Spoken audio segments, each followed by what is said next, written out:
So it's good to be here in Cape Breton today. Opportunity to meet with folks who have been really hard hit by Fiona. We've seen both the resilience and the strength, but we've also seen some pretty serious devastation as people have come together, lost roofs, lost homes, folks living in their garages. But at the same time, the strength of Canadians coming together to be there for each other is evident in everything we see. Cape Bretoners, like all Canadians, know how to deal with weather and know how to pull together as a community during tough times, and that's certainly what we're seeing. A great example of that is what we see here at the Coast Guard College, where cadets and the community have really stepped up to offer support, to be there as a welcome center and warming center to be able to give people a little relief, charge their phones and sit back a little bit. This is the best of Canada as we pull together, as we're there for each other. The federal government continues to step up. We're in close contact with provincial authorities. We will be there, as we always are, with significant funding to help get through both these difficult days right now, but the weeks and months of rebuilding ahead. Canadians have also been incredibly generous. We've seen over $5 million donated through the Red Cross already, money that we'll be matching. So that's already over $10 million, with more to come, because we know there's lots more to do.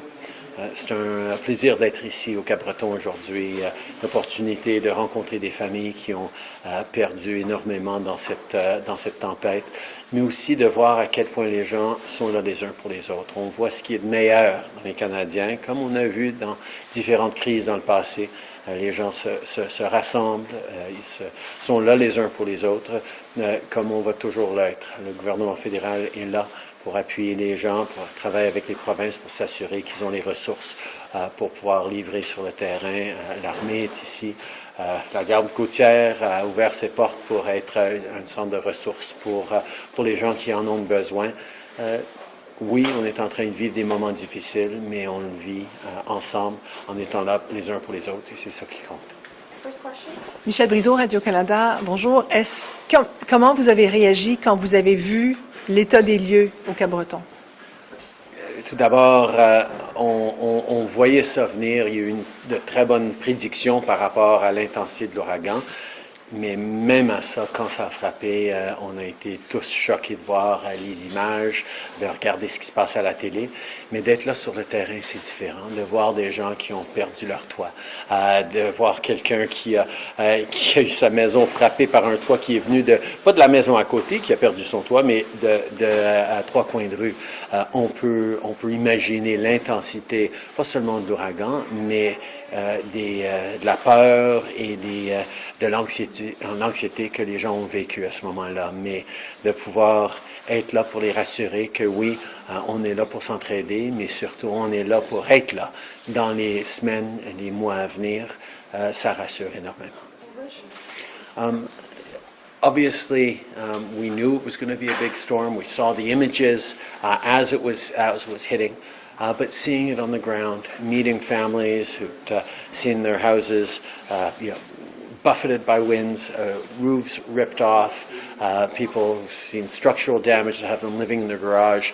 There's really, really tough times out there, but at the same time, the resilience, the strength of neighbors, of neighborhoods pulling together, of resources, whether it's the Army on the ground to help out where needed, whether it's the Coast Guard that has opened up its doors to help the community, or whether it's just provincial and federal officials working together to make sure that people get the support necessary, not just for the days right now, but for the weeks and months to come. Next question. Mr. Keith Doucette, Canadian Press. You saw the damage up in Glace Bay. You saw what happened to those houses. Do you think it's time we take a look at building codes in Canada, given the severity of the storms that we're now getting? Is that one of the things that we could probably do to storm-proof ourselves? I think every time there's a disaster, we are going to learn things. We know that the intensity of extreme weather events is only going to increase, whether it was heat waves or forest fires or flooding or now more extreme storms. We need to be thoughtful about how we build back with greater resilience, with greater ability to stand against these storms. Good news that most major infrastructure, from major bridges to highways, held up well. but how we rebuild better, how we make sure that families don't have to go through this level of anxiety as these storms will be more frequent is certainly part of the conversation we can have around building codes, around expectations, around all sorts of things.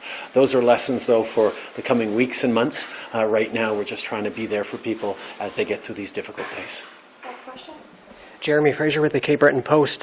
Just wondering how much federal money will be coming to Cape Breton and how quick will people have it in their pockets? The province flows the money directly to the communities because they are closer on the ground.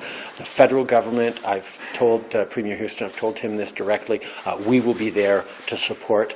They shouldn't be holding back on flowing the necessary funds to help people through both this time of urgency, but also the months and possibly years in some cases that it's going to take to get everything back to the way it was.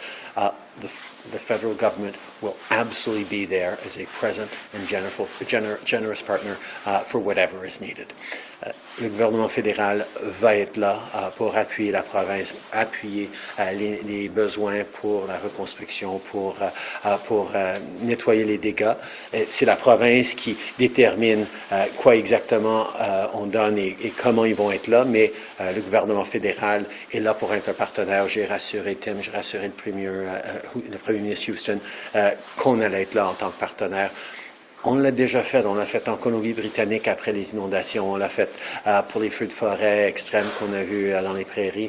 On va être là pour aider. C'est ce que les Canadiens font d'un bout à l'autre de ce pays. On est là les uns pour les autres. Est-ce qu'on peut nous entendre rapidement les chiffres sur la Croix-Rouge? Oui.